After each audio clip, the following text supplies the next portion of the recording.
Chapter 4 of Gulliver's Travels by Jonathan Swift. The metropolis of Lilliput, described together with the Emperor's palace. A conversation between the author and a principal secretary concerning the affairs of that empire. The author's offers to serve the emperor in his wars. The first request I made after I had obtained my liberty was that I might have license to see Mildendo, the metropolis, which the emperor easily granted me, but with a special charge to do no hurt either to the inhabitants or their houses. The people had noticed by proclamation my design to visit the town. The wall which encompassed it is 2 foot and a half high, and at least 11 inches broad, so that a coach and horses may be driven very safely round it, and it is flanked with strong towers at 10-foot distance. I stepped over the great western gate and passed very gently the sidling through the 2 principal streets, only in my short waistcoat, for fear of damaging the roofs and eaves of the houses with the skirts of my coat. I walked with the utmost circumspection to avoid treading on any stragglers who might remain in the streets. Although the orders were very strict that all people should keep in their houses at their own peril, the garret windows and tops of houses were so covered with spectators that I thought in all my travels I had not seen a more populous place. The city is an exact square, each side of the wall being 500 foot long. The 2 great streets which run, cross, and divide into 4 squares are 5 foot wide. The lanes and the alleys, which I could not enter but only viewed them as I passed, are from 12 to 18 inches. The town is capable of holding 500,000 souls. The houses are from 3 to 5 stories, the shops and markets well provided. The emperor's palace is in the center of the city, where the 2 great streets meet. It is enclosed by a wall of 2 foot high and 20-foot distance from the buildings. I had His Majesty's permission to step over this wall, and the space being so wide between that and the palace, I could easily view it on every side. The outward court is a square of 40 foot and includes 2 other courts. In the inmost are the royal apartments, which I was very desirous to see, but found it extremely difficult, for the great gates from one square into the another were but 18 inches high and 7 inches wide. Now the buildings of outer court were at least 5 foot high, and it was impossible for me to stride over them without infinite damage to the pile, although the walls were strongly built of hewn stones and 4 inches thick. At the same time the emperor had a great desire that I should see the magnificence of his palace, but this I was not able to do till 3 days after, which I spent in cutting down with my knife some of the largest trees in the royal park, about 100 yards distance from the city. Of these trees I made 2 stools, each about 3 foot high and strong enough to bear my weight.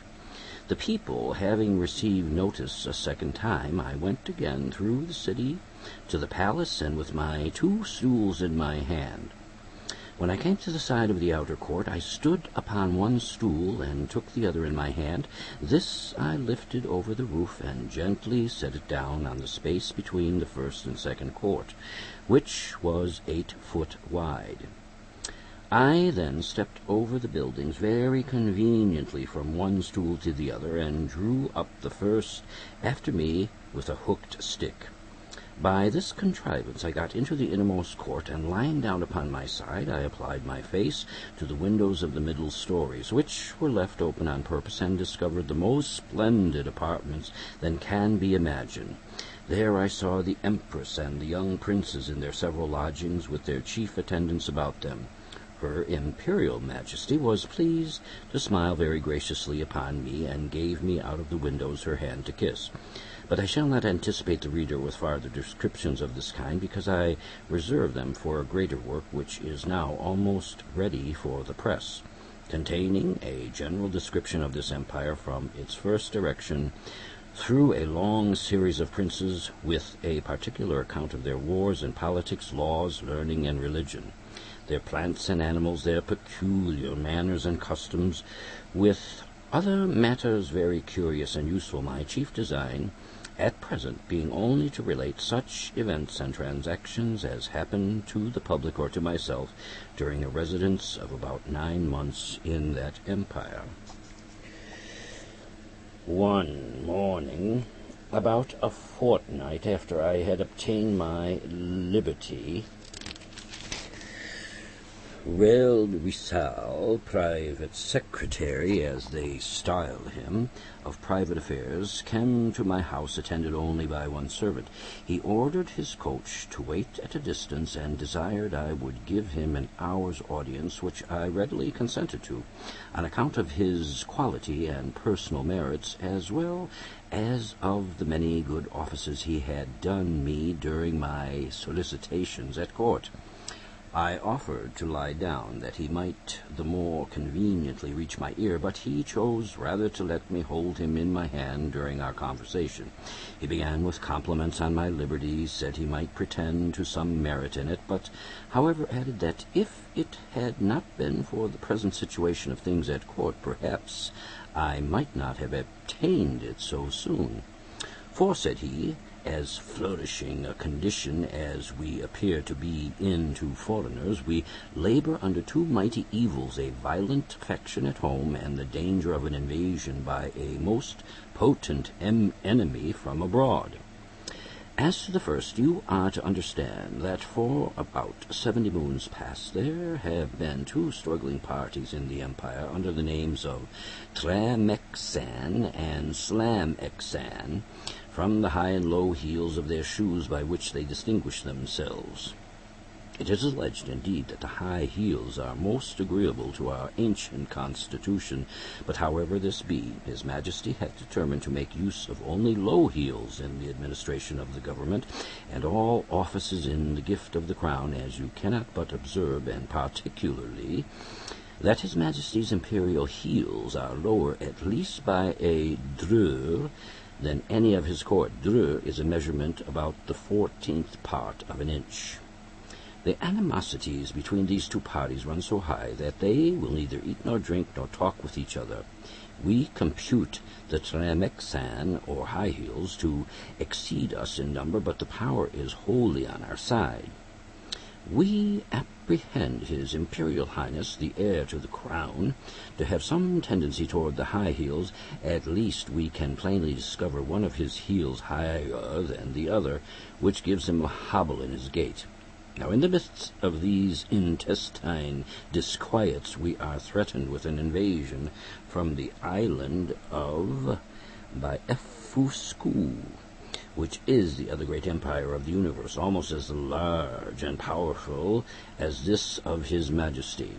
For as to what we have heard you affirm, that there are other kingdoms and states in the world, inhabited by human creatures as large as yourself, our philosophers are in much doubt, and would rather conjecture that you dropped from the moon or one of the stars, because it is certain that 100 mortals of your bulk would in a short time destroy all the fruits of the cattle of His Majesty's dominions. Besides, our histories of 6,000 moons make no mention of any other regions than the two great empires of Lilliput and Blefuscu, which two mighty powers have, as I was going to tell you, been engaged in a most obstinate war for 36 moons past. It began upon the following occasion. It is allowed on all hands that the primitive way of breaking eggs before we eat them was upon the larger end, but this present Majesty's grandfather, while he was a boy going to eat an egg and breaking it according to the ancient practice, happened to cut one of his fingers, whereupon the emperor, his father, published an edict commanding all his subjects, upon great penalties, to break the smaller end of their eggs. The people so highly resented this law that our histories tell us there have been 6 rebellions raised on the count, wherein one emperor lost his wife and another his crown. These civil commotions were constantly fomented by the monarchs of the Blefuscu, and when they were quelled, the exiles always fled for refuge to that empire.